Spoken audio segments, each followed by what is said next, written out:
A couple of quick questions.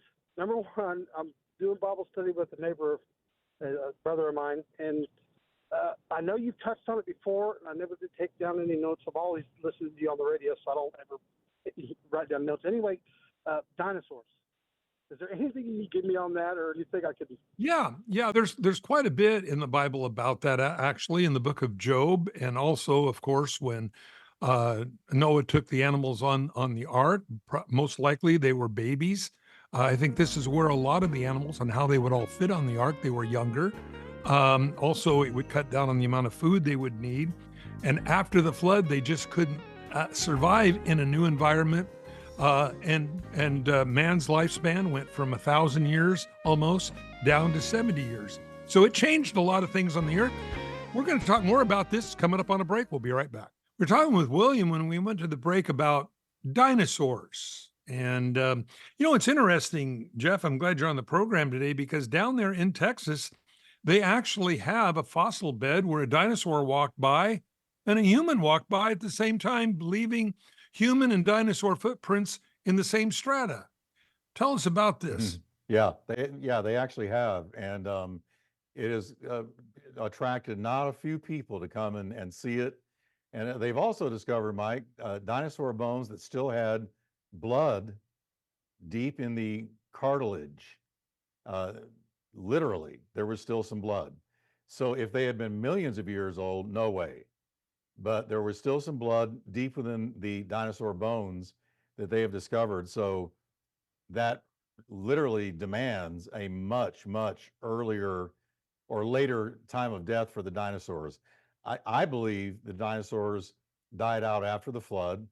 And as you said, the atmosphere totally changed.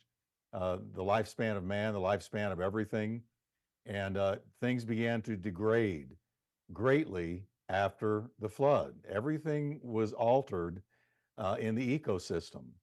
And then also in the Bible, I've always believed it actually names two dinosaurs. One, a sea creature, which is the Leviathan. You find that in Job. Can you draw out Leviathan with a fish hook, God says to Job? Or can you press down his tongue with a cord? In other words, this creature, this Leviathan, is so mighty, there's no way you're ever going to draw him out of the water. No way. He can't be defeated by man-made weaponry. So there's one thing, the Leviathan. Then you read about the behemoth in Job 40, verse 15 to 24. But behemoth was a mighty land dinosaur. And when you read the description of him, he sounds exactly to me like a brontosaurus, something like that. The long sweeping tail like a cedar tree, the stomping on the ground that sends vibrations. He's so heavy. No question to me that Job is describing in those verses a land dinosaur. He talks about the power and the muscles of his belly. The sinews of his thighs are knit together. His bones are like tubes of bronze, his limbs like bars of iron. And we've got to keep in mind that Job did not say, well, I've never heard of anything like this. No, Job doesn't respond. It's like he recognized what God was saying. And you find talk of dinosaurs in the book of Psalms, where one is described by the psalmist, who clearly looked right at the dinosaur, looked right at him, and mentions him and names him. I forget which one it was, Behemoth or Leviathan, one of the two, but nevertheless, it's mentioned as a creature that a man looked right at. So no doubt they existed. There's no reason to doubt that they existed. God created them, I believe, on probably both the 5th and the 6th days of creation, when he created all of the different sea creatures and land beasts. The dinosaurs were created in those 2 days, and I believe that was their fate. They died off for whatever reason after the flood. Mike? Yeah, I don't think they could live in the new environment.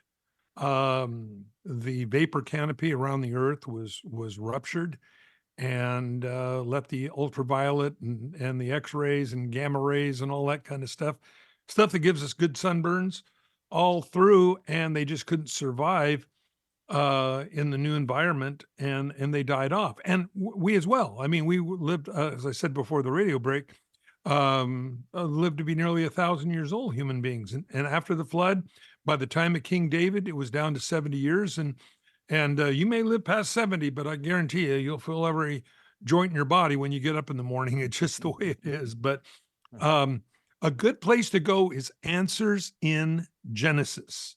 AnswersInGenesis.org. And there's a lot of really great places that you can look at in the Bible that will give you a better explanation than we can in just a few minutes here on the radio. But it's called Answers in Genesis. And you can either type that in and then it'll direct you to the website, or you can just type in all little letters, no spaces, answersingenesis.org. And William, that'll give you a plethora of information.